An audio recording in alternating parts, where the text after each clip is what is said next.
नमस्कार, good morning all of you.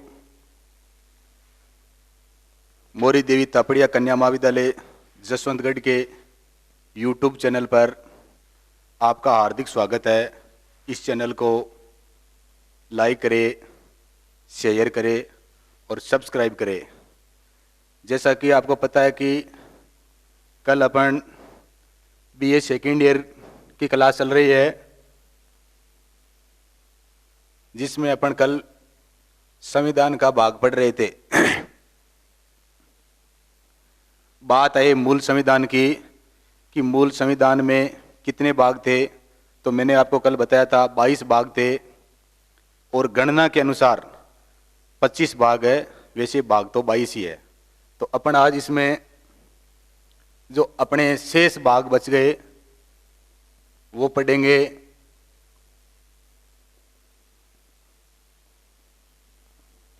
कल मैंने आपको भाग 1 अपन पढ़ा था, संघ राज्य क्षेत्र अनुच्छेद 1 से 4 तक। भाग 2 में नागरिकता से संबंधित अनुच्छेद 5 से 11। भाग 3 मूल अधिकारों से संबंधित है, जिसमें अनुच्छेद 12 से 35 तक। भाग 4 में नीति निर्देशक तत्व है, अनुच्छेद 36 से 51 तक। भाग 5 में भाग 4 क में मूल कर्तव्य, जो मूल संविधान में नहीं था, जिसको भाग 4 क अनुच्छेद 51 क में जोड़ा गया था। भाग 5 अपन ने पढ़ा था संघ सरकार, जो अनुच्छेद 52 से लेकर 151 तक, जिसको फिर 4 जो लेसन है या 4 भाग है इसमें डिवाइडेशन किया गया था। फिर भाग 6 आपको बताया था, जिसमें राज्य सरकार से संबंधित है। और भाग 7 जिसको अनुच्छेद 238 में था, जिसमें 20 श्रेणी के राज्य थे। इस श्रेणी व्यवस्था को 7वें संविधान संशोधन द्वारा निरस्त मतलब हटा दिया गया। एक मैंने आपको कल बताया था कि अनुच्छेद 232 का भारतीय संविधान में उल्लेख नहीं है। उसके बाद में आपको बताया था भाग 8 है। भाग 8 संघ राज्य से संघ शासित प्रदेशों से संबंधित है। ये इसमें अनुच्छेद है वो 239 से 242 तक है। वर्तमान समय में संघ शासित प्रदेश है वो 8 है। जब जम्मू कश्मीर है इसको केंद्र शासित प्रदेश बनाया गया, तो जम्मू और लद्दाख को यूं ही 2 नए केंद्र शासित प्रदेश बनाए गए थे, तब इनकी संख्या 9 हो गई थी। परंतु दमन दीव और दादर नगर हवेली अधिनियम जो फरवरी 2020 में इन दोनों का एकीकरण कर दिया गया, क्योंकि ये दोनों है वो बिल्कुल इनके दोनों के बीच में 35 किलोमीटर दूरी थी और प्रशासनिक व्यवस्था के लिए इन दोनों का है वो विलय कर दिया गया। इसके बाद में वर्तमान में 8 संघ शासित प्रदेश है, जिनका उल्लेख संविधान के अनुच्छेद 239 से 242 के बीच किया गया है। तो भाग 8 है वो संघ शासित प्रदेशों से संबंधित है। उसके बाद में अपन बात करें भाग 9 की। भाग 9 है ये पंचायती राज से संबंधित है। भाग 9 है जो पंचायती राज को संविधान में मान्यता प्रदान दी गई थी।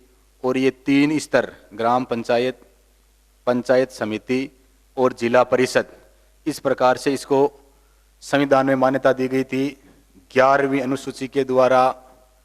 और 73वां संविधान संशोधन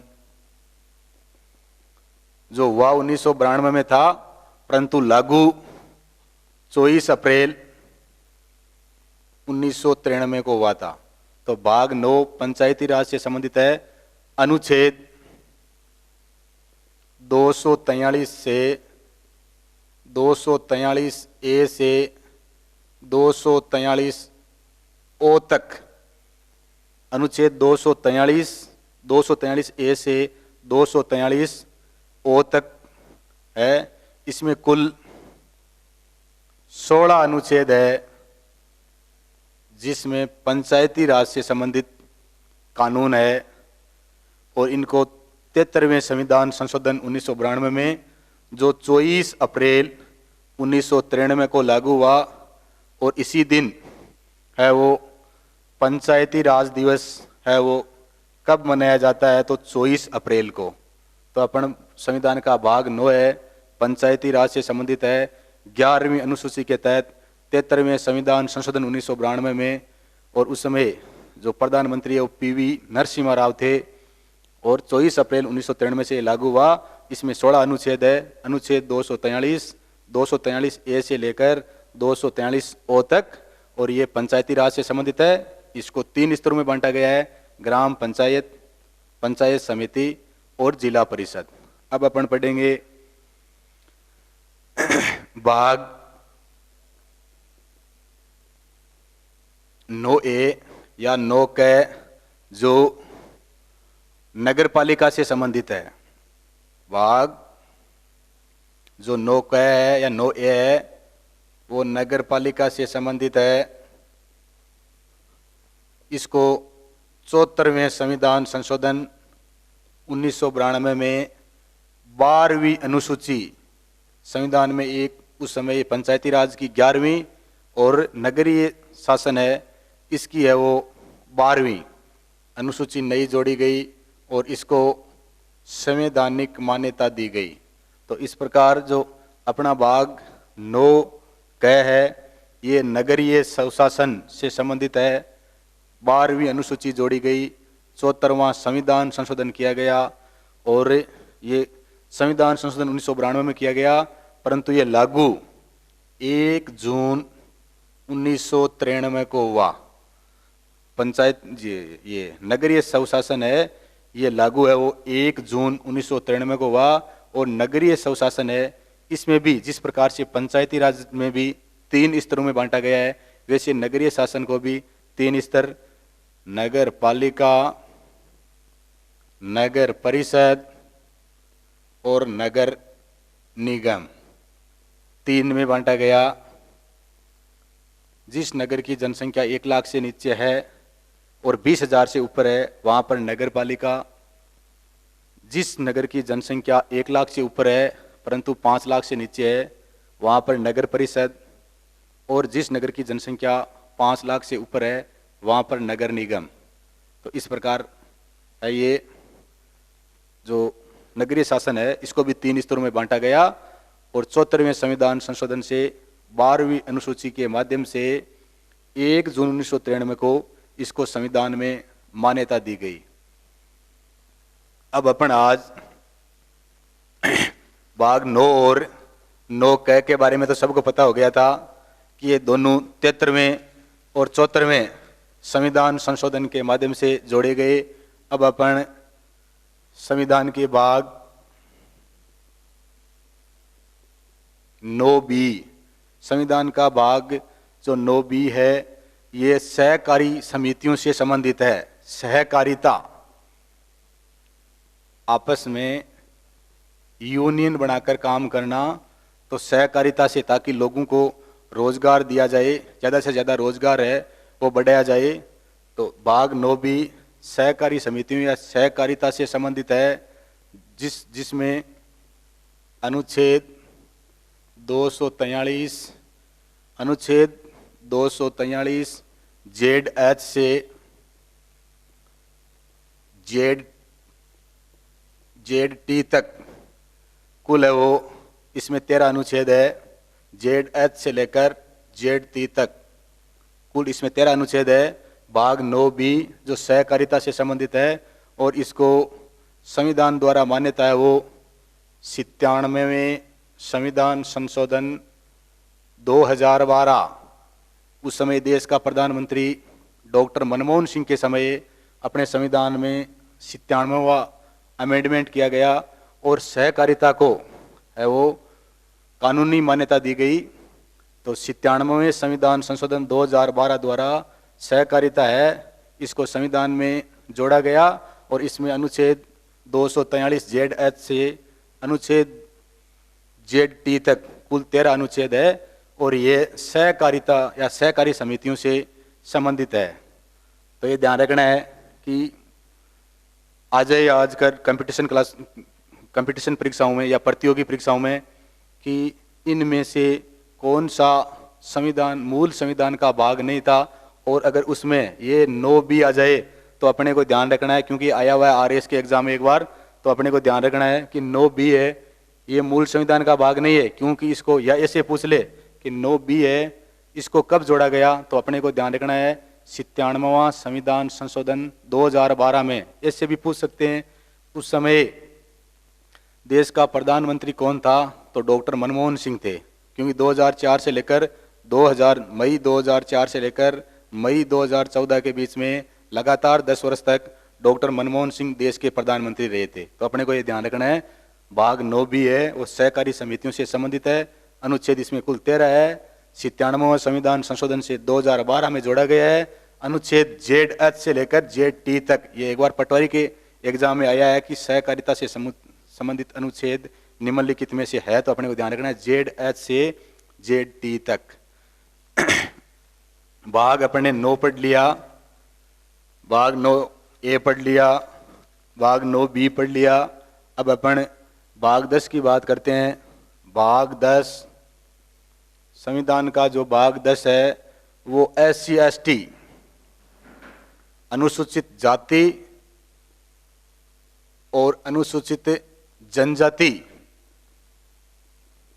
अनुसूचित जाति और अनुसूचित जनजाति जो क्षेत्र है, जैसे नागालैंड है, असम का कुछ क्षेत्र है, तो उनसे संबंधित है। भाग 10 है ये SC/ST अनुसूचित जाति अनुसूचित जनजाति के जो प्रशासनिक क्षेत्र है, प्रशासनिक व्यवस्था कैसे बनाई जाएगी TSP एरिया से, ये संविधान के अनुच्छेद 244 में इन बातों का वर्णन किया गया है कि जो SC/ST से संबंधित क्षेत्र है उसमें प्रशासनिक व्यवस्था है वो किस प्रकार बनाई जाएगी।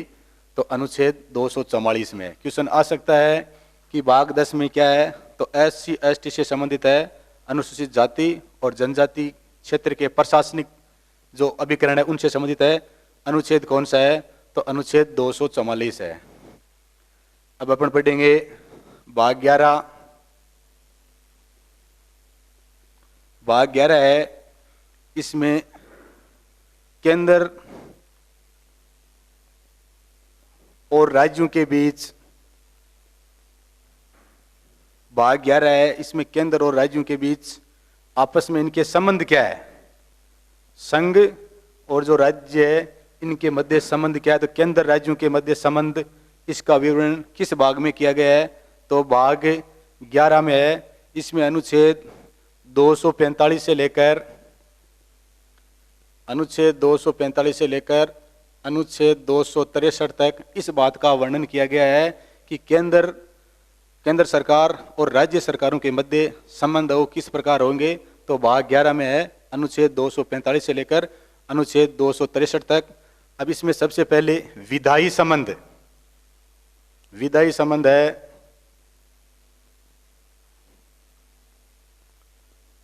ये अनुच्छेद विधायी संबंध है, ये अनुच्छेद 245 से लेकर 255 तक है, कानून निर्माण की प्रक्रिया। दूसरा है प्रशासनिक संबंध, प्रशासनिक व्यवस्था है वो किस प्रकार बनाई जाएगी। तो प्रशासनिक संबंध है वो अनुच्छेद 256 से लेकर अनुच्छेद 263 तक है। काफी बार इसमें से क्वेश्चन पूछा गया है कि भाग 11 है, इसमें क्या है, तो केंद्र राज्यों के बीच संबंध है कि केंद्र और राज्यों के बीच संबंध वो किस प्रकार संचालित होते हैं, इसका वर्णन है वो भाग 11 में किया गया है। इसका अनुच्छेद भी पूछ रखा है, तो अपने को ध्यान रखना है अनुच्छेद 245 से लेकर 263 के बीच है। इसमें ऐसे भी पूछ लेते हैं कि विधायी संबंध किन अनुच्छेदों में है, तो विधायी संबंध अनुच्छेद 245 से लेकर 255 तक, और प्रशासनिक संबंध अनुच्छेद 256 से लेकर 263 तक है। तो इस प्रकार हमने संविधान का भाग 11 ये पढ़ लिया। अब अपन संविधान का भाग 12 के बारे में पढ़ेंगे। आज अपने भाग 8 जो संघ राज्य क्षेत्र से संबंधित है, संघ शासित प्रदेशों से, अनुच्छेद 239 से लेकर 242 था। भाग 9 पंचायती राज को मान्यता दी गई, अनुच्छेद 243 से लेकर अनुच्छेद 243 ओ तक।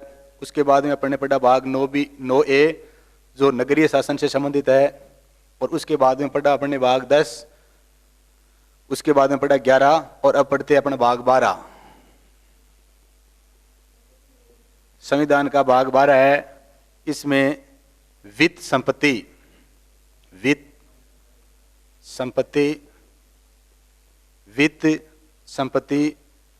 और संविदाएं। संविधान के भाग 12 में वित्त संपत्ति और संविदाओं से संबंधित कानूनों का प्रावधान है, जो अनुच्छेद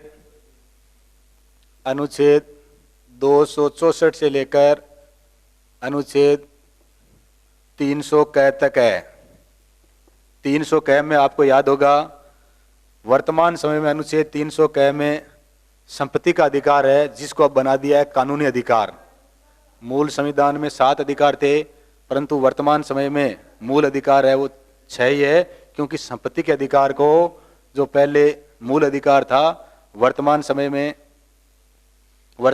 में इसको कानूनी अधिकार का दर्जा दे दिया गया है, जो अनुच्छेद 300 क के तहत। क्वेश्चन पूछा हुआ है सीधा कि वर्तमान समय में संपत्ति का अधिकार संविधान के किस भाग में है, तो आपको ध्यान रखना है भाग 12 में। सीधा क्वेश्चन पूछा गया है किस अनुच्छेद के तहत है, अनुच्छेद 300 क के तहत।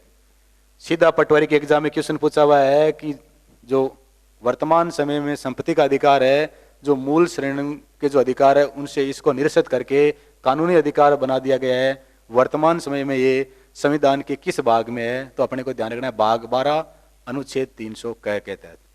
तो इसमें भाग 12 है, इसमें वित्त संपत्ति और संविदाओं से संबंधित प्रावधान है, जो अनुच्छेद 264 से लेकर 300 क तक है। अब वित्त से संबंधित जो केंद्र और राज्यों के मंदे वित्त जो व्यापार वित्त है, जो संपत्ति है, इसके मामले किस प्रकार से किए जाएंगे, ये अनुच्छेद 264 से लेकर अनुच्छेद 291 तक ये सारे वित्त से संपत्ति से संबंधित है। दूसरा है ऋण लेना। केंद्र सरकार ऋण कैसे लेती है, तो ऋण लेना अनुच्छेद 292 व अनुच्छेद 293 में ऋण लेने की प्रक्रिया से संबंधित है, और अनुच्छेद 294 से लेकर अनुच्छेद 300 तक इसमें है वो संपत्ति संविदाएं अधिकार संबंधी वाद है। और अनुच्छेद 300 क इसको 44वें संविधान संशोधन द्वारा मूल अधिकारों की श्रेणी से निरस्त करके है वो कानूनी अधिकार या वैधानिक अधिकार बनाया गया। तो ये भाग 12 में वित्त संपत्ति संविदाओं से संबंधित अनुच्छेद है, जो अनुच्छेद 264 से लेकर अनुच्छेद 300 क के तहत है। वित्त से संबंधित जो सारे कानून है वो अनुच्छेद 264 से लेकर 91 तक है। ऋण लेना अनुच्छेद 292 व 93 में है, और संपत्ति संबंधी जो संविधाएं है वो अनुच्छेद 294 से लेकर 300 तक, और अनुच्छेद 300 क में संपत्ति के अधिकार को वैधानिक या कानूनी अधिकार बना दिया गया है। ये भाग 12 पढ़ लिया अपन ने। अब अपन संविधान का भाग 13 पढ़ेंगे। संविधान का भाग 13 पढ़ेंगे। संविधान का भाग जो 13 है, इसमें भारत के संविधान के भाग 13 में भारत के राज्य क्षेत्र के भीतर व्यापार, वाणिज्य, समागम, भाग जो 13 है, इसमें भारत के मतलब भारत अपना जो देश है, इसके अंदर व्यापार वाणिज्य से संबंधित जो क्रियाएं होती है, इनसे संबंधित है। और ये अनुच्छेद 301 से लेकर अनुच्छेद 307 तक है। अब क्वेश्चन सीधा पूछ ले, भाग 13 किस से संबंधित है, तो भारत के राज्य क्षेत्र के भीतर व्यापार वाणिज्य से संबंधित होने वाली क्रियाओं से संबंधित भाग 13 है। भाग 13 में अनुच्छेद कहाँ से कहाँ तक आते हैं, तो भाग 13 में अनुच्छेद 301 से लेकर 307 तक आते हैं। अब अपन पढ़ेंगे भाग 14। भाग 14 है, इसमें आपने लोक सेवाएं, जैसे अपने राजस्थान की आरपीसी, राजस्थान लोक सेवा आयोग, यूपीएससी, संघ लोक सेवा आयोग, तो ये जो लोक सेवा आयोग है या संघ लोक सेवा आयोग है, इनके बारे में प्रावधान है। भाग 14 है, इसमें लोक सेवा आयोग है, इनके बारे में प्रावधान है। संघ और राज्यों के अधीन जो लोक सेवा आयोग है, इसके बारे में है। अनुच्छेद 308 से लेकर अनुच्छेद 323 तक है। भाग 14 है, अनुच्छेद 308 से लेकर अनुच्छेद 323 तक है। पूछ ले कि राज्यों की जो लोक सेवा आयोग है संविधान के किस भाग में है, तो अपने को ध्यान रखना है भाग 14 में अनुच्छेद 308 से लेकर अनुच्छेद 323 तक है। एक राज्य या दो राज्य मिलकर भी अपना एक लोक सेवा आयोग है, इसका गठन कर सकते हैं। तो इसमें ध्यान रखना है अपने को कि लोक सेवा आयोग है संविधान के किस भाग में है, तो भाग 14 में अनुच्छेद 308 से लेकर 323। अब अपन भाग 14 क या ए, इसमें है अधिकरण प्रशासनिक।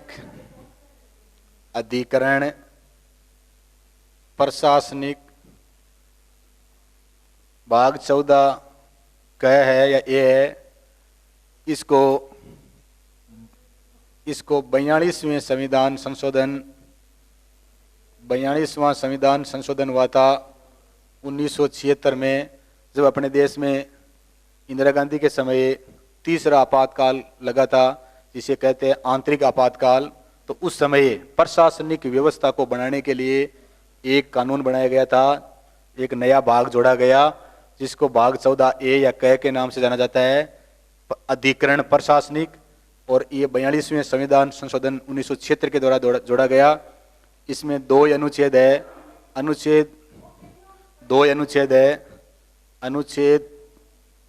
323 ए व अनुच्छेद 323 बी। तो ध्यान रखना है, ये भी उन किस्मों में आता है कि मूल संविधान का भाग इनमें से कौन सा नहीं था। तो 14 क भी है, या संविधान के भाग 14 क को कब जोड़ा गया, तो संविधान के भाग 14 क को 42वें संविधान संशोधन 1976 के द्वारा जोड़ा गया। उस समय देश की प्रधानमंत्री कौन थी, तो इंदिरा गांधी थी, जो 1971 के चुनाव में हुई थी। और उस समय देश में आंतरिक अशांति के कारण आपातकाल लगा था, जो आज तक देश में आंतरिक अशांति के नाम पर एक ही बार लगा है। अब उस आंतरिक अशांति शब्द को हटाकर उसकी जगह सशस्त्र विद्रोह शब्द जोड़ दिया गया है। तो इस बात का ध्यान रखना है, क्योंकि ये क्वेश्चन है वो काफी चर्चा में रहा है। प्रशासनिक अधिकरण ये संविधान के भाग 14 में। इसमें यह भी पूछा गया कितने अनुच्छेद है, तो दो अनुच्छेद 323 ए और अनुच्छेद 323 बी कब जोड़ा गया, 42वें संविधान संशोधन 1976 में, प्रधानमंत्री इंदिरा गांधी और राष्ट्रपति फखरुद्दीन अली अहमद। तो अपन ने भाग 14 ए का पढ़ लिया, भाग 14 का पढ़ लिया। अब अपन संविधान के भाग 15 के बारे में पढ़ेंगे। तो आज अपन ने ये संविधान के भाग 14 क तक पढ़ लिया, तो आज अपन इतना ही पढ़ेंगे। अब अगले वीडियो में अपन है वो आगे का चैप्टर पढ़ेंगे। इस चैनल को अपने को लाइक करे, शेयर करे और सब्सक्राइब करे।